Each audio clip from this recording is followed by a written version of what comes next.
Bom, a tecnologia ela é maravilhosa.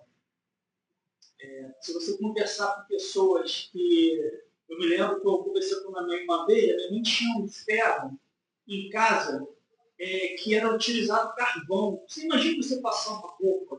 Nossa, A minha mãe trabalhava em casa de um camarada que era comandante da Marinha, estou falando de 1900 e alguma coisa, época de Noé. E a minha mãe era uma empregada doméstica, uma criança de 11 anos, porque na década de 60, era acho que comum, não tinha né? entendimento, as pessoas trabalhavam com 10, 11 anos, ela tinha que passar a roupa desse comandante com um ferro de carbono. Você imagina a loucura. Então, hoje você pega o ferro lá, liga na tomada e passa. Né?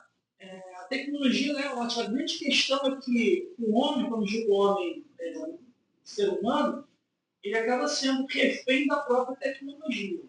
Então, não há nenhum problema, não há nenhuma dificuldade se você utilizar a tecnologia. O problema é você justamente ser refém da tecnologia. Por exemplo, as pessoas hoje, por exemplo, o presidente Lula, eu não sei se já aprovou de que os celulares serão banidos de utilização nas escolas. E os educadores, alguns, a maioria, estão vibrando. Ou seja, inclusive algumas escolas de São Paulo, o aluno chega lá, entrega o celular, fica lá no armário, seja lá uma caixinha, e aí fica no canal de embora e vai lá e entrega o celular. Porque as pessoas não conseguem viver sem o celular. A pessoa não consegue, o aluno não consegue relaxar sem o celular. Ele não consegue ir no banheiro sem o celular. Tem relatos de pessoas, não sei se pode falar, mas a pessoa às vezes faz até necessidade com o celular. Sim, com certeza. não consegue desconectar, né? Um momento assim, né? Já tem vários vídeos vazados da pessoa tomando banho lá, fazendo número 2 lá no banheiro e vaza lá o cara sentado lá fazendo o número 2. Então a grande questão é você dosar essa tecnologia. É claro que o jovem ou o adulto ele não é refém da tecnologia só agora em 2024, porque já houve outras tecnologias anteriormente e se talvez não tenha relato, mas também em algum momento alguém acabou sendo refém dessa tecnologia. E como é que se resolve isso? Não sei se resolve. Eu acho que é a gente conversando, né? Criando situações que venham diminuir, né? Tem pais e mães de crianças pequenas que fazem acordo, olha, você só vai usar o celular até 10 horas da noite, depois você guarda. Bom, é como eu falei anteriormente, o homem acaba sendo refém da própria tecnologia que ele utiliza para ajudá-lo e acaba sendo refém. Então, isso é um problema muito sério. Né? Você tem jovens procurando terapia, né, para tratar de ansiedade, depressão, problemas orgânicos, né, de visão, que a pessoa que fica muito tempo exposta a uma tela de celular, de notebook de celular por fora, passa a ter vários problemas. Então, é um grande desafio que nós vamos ter que aprender a coisa. É tudo muito novo para a gente. Né? Quando se fala em tecnologia, de redes sociais, não é algo assim de 60 anos. Quando é que surgiu aí as redes sociais? Por exemplo, o Facebook. Você só na época do Facebook? Não. Peguei essa do Orkut. Peguei a do Orkut. Não peguei essa época. Então, surgiu o nome do Facebook. Né? Porque tem uns 2000 o quê? Tem uns 15 anos já? Não, é muito recente. Por aí. É viciante. Então, é muito recente. Então, como é muito recente, eu acredito que a humanidade vai descobrindo formas de lidar. Ou se é que vai conseguir lidar. Eu acho que nem vai conseguir. Não sei se vai. É porque, como a gente fala na história, né? Não dá para poder analisar uma coisa dentro de um contexto atual, né? Tem que demorar muito para poder. Eu fiz uma dinâmica em sala. Falei, vamos lá, galera, pega os telefones aí. E os alunos passavam. Aí vê a quantidade de horas, né? Que eles ficam na tela. De 8 a 12 horas em frente a uma tela de telefone. Isso é muito perigoso, isso. Um dia tem 24 horas, ele passa 12 horas em frente à tela, né? Então, assim. Mas, assim, como é que você, Alexandre, como é que você mudou um pouco de assunto, né? Com relação à questão de trabalhar, ter a formação acadêmica, né, em psicologia, né? E relacionar Deus a essa questão, já que a psicologia ela bate, o próprio Freud, Lacan, eles batem tanto nessa questão, né, de religião, não crer, enfim. Como é que vocês, psicólogos, relacionam essa questão? Ou tem relação ou não tem? A gente faz uma separação? Como é que funciona isso? Bom, como eu falei, para o desenvolvimento da terapia, parte do profissional, ele tem que definir qual é o papel dele ali. Então, por exemplo, ele é o quê? Ele é um psicólogo ou ele é um pastor? Definir qual é a função, o papel dele ali como terapeuta. E conduzir a terapia de maneira que venha a dar objetividade ao tratamento. Ele não tem como se livrar das crenças deles. Não tem nenhum problema, não há nenhuma proibição que você desenvolva a função de psicólogo tendo uma crença religiosa. Você pode ser da religião judaica, da religião afro, você pode ser católico, cristão. Não há nenhum problema com relação a isso. A grande questão é como o terapeuta vai conduzir um tratamento. Ele vai conduzir o tratamento baseado em quê? Ele vai conduzir o tratamento baseado naquilo que é aprendeu na faculdade. Na faculdade, como eu falei com vocês, você estuda algumas teorias e se especializa nela para fazer o atendimento. Então, eu penso que isso é fundamental. Eu vejo alguns profissionais falando algumas coisas. Você pode utilizar, obviamente, né? Não tem como você separar, mas eu acho perigoso quando você está ali com o papel de terapeuta e também utilizando outros papéis além da terapia. Como é que você vai conduzir? Ali você é o quê? Você é um psicólogo ou não é um psicólogo? Então, por exemplo, fazendo uma comparação, né? Pai não é amigo de filho. Pai é o quê? Pai é pai. Pai é pai. A relação é uma relação de pai com filho. Não tem como você ser amigo do seu filho. Se você for só amigo do seu filho, você vai ter problema. Então, se você não for o terapeuta ali, você que está conduzindo, como é que vai ser o tratamento? Uma coisa é você ter uma crença religiosa. Por exemplo, eu tenho uma crença religiosa, minha crença.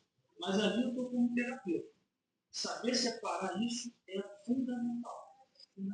Mas você acha que é possível e seria ético ou de maneira correta? Você acha que tem essa possibilidade de maneira sutil falar sobre sua fé? Porque, por exemplo, eu já vi casos onde que muitos psicólogos eram pastores e assim, não de maneira direta, mas de forma indireta, eles introduziam um pouco da sua fé como uma experiência numa conversa, assim, numa consulta com o paciente. Você acha que isso pode ser que ocorra? Porque quando a gente também trata sobre a fé, sobre a espiritualidade, a gente sabe que não existe só aquele terapeuta, aquele psicólogo, mas existe também o lado de outra pessoa que muitas das vezes ela se encontra em um ambiente hostil e ela também fica perdida em âmbitos de religião. Então, você poderia tentar conduzir a pessoa de maneira indireta para uma certa religião ou fazer com que ela enxergasse que muitas das vezes o problema que ela passa não seria só mental, mas também tem um pouco desse lado espiritual. Você acha que isso seria possível, de maneira indireta, conduzir essa pessoa a isso? Como é que você identifica isso? Essa questão se há algum problema além do psicológico, é como eu tinha falado antes, vai depender de quem você está atendendo. Se você atender uma pessoa da mesma fé que você tem, eu penso que pode haver algum tipo de espaço para você falar sobre isso. Mas eu volto a repetir, a grande questão é qual é o papel que você está ali representando. Você está ali como? A pessoa quando procurou você, ela procurou você como psicólogo ou ela procurou você como um conselheiro? A função do terapeuta, ele tem uma função diferenciada nesse sentido. Por isso que o nome diz terapia. Vai fazer o paciente a refletir sobre as questões psicológicas dele. Então, eu penso que há uma grande dificuldade de você introduzir ali, você achar ali que o problema ou a queixa que o paciente está levando ali seja alguma coisa fora do campo psicológico. Caso haja alguma coisa fora do campo psicológico, o terapeuta pode até orientar que ele possa procurar. Até às vezes até a pessoa pode perguntar, será que esse problema que eu tenho é alguma coisa de nível espiritual? O terapeuta fala, se você entende que é dessa forma, você pode procurar uma outra pessoa que possa também estar te ajudando nessa área. Porque a terapia, ela é uma das ferramentas que vai ajudar a pessoa a resolver suas questões. É uma das ferramentas, não é única, não é absoluta. Então, o que a pessoa faz fora a terapia também é fundamental. Uma conversa com um amigo, com um conselheiro, tudo isso faz parte, pode estar ajudando também a pessoa a resolver essas questões emocionais. A terapia ela não é a última Coca-Cola do deserto. Não, a terapia ela é uma ferramenta especial, mas não é a única. Não tem como a gente afirmar que a terapia é a única coisa que vai dar jeito na vida das pessoas, até mesmo porque o mundo continua com as suas loucuras, com as suas doideiras, e o que não falta é terapeuta no Brasil, nos Estados Unidos, na Europa, e o mundo vive um caos. Então, se a gente trabalhasse com a hipótese que a terapia é a última Coca-Cola no deserto, não teria problemas no mundo. E você pode ver que cada vez mais surgem problemas no mundo. Nós falamos agora há pouco sobre a tecnologia. E vai surgir outras coisas. Sempre vão surgir outras coisas. Você acha, dentro desse parâmetro, né? Foi muito bom você ter dito sobre o mundo viver um caos. Puxando um pouco mais desse gancho, a gente viu, né, um processo de uma revolução, né? Acho que foi uma revolução drástica, tanto na saúde mental quanto do nosso cotidiano, pelo momento que nós passamos há pouco tempo, que foi a Covid-19, né? Então, como a saúde mental ela foi se aprimorando nisso, e o que vocês perceberam, o que vocês puderam notar que foi tendência tanto para o mal quanto para o bem, visto que teve essa revolução, né, podemos dizer assim, depois da Covid-19, porque grandes empresas se renovaram, pessoas também, mas não puxando por esse aspecto, falando, né, necessariamente sobre saúde mental. Como você acha que as pessoas lidaram pós-processo de pandemia e o que você percebe que mudou nos dias de hoje? Porque acho que a gente ficou uns 2, 3 anos em casa, né? Foi 2 anos, 2020, né? 2020 foi final de mais, 2019. 2020 foi, a pandemia chegou em janeiro de 2020, né? Sim, sim. Começaram a fechar tudo aquela loucura. Aí 2021 começou a abrir aos poucos. Então os colégios começaram a retornar, estudava segunda, terça, alguma coisa desse tipo, né? E aí, como você vê essa evolução da saúde, no caso específica dos psicólogos, que eles puderam notar, para com essas pessoas que também passaram por esse problema tão drástico e tão delicado, não só aqui no Brasil, mas no mundo inteiro? Primeiro que a pandemia ela veio trazer uma realidade que a humanidade ela não é tão superior como ela se acha. Então, surgiu um vírus e foi um desespero total. E, obviamente, que a humanidade teve que se adaptar com a pandemia. A grande questão é que a gente acaba sempre tendo que se adaptar com os eventos da vida. Por exemplo, as catástrofes de natureza, não é a natureza que vai se adaptar ao homem, é o homem que vai se adaptar à natureza.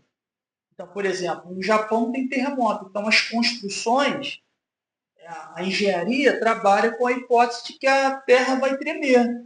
E aí você faz construções se adaptando à natureza, aos eventos climáticos. Também a pandemia no campo dos terapeutas teve que se adaptar, né? Agora, por exemplo, antigamente não se utilizava, não me lembro, de atendimento online. Agora há o atendimento online, porque a pandemia acabou trazendo isso, né? Até essa facilidade, né? Eu, particularmente, alguns atendimentos online são possíveis de fazer.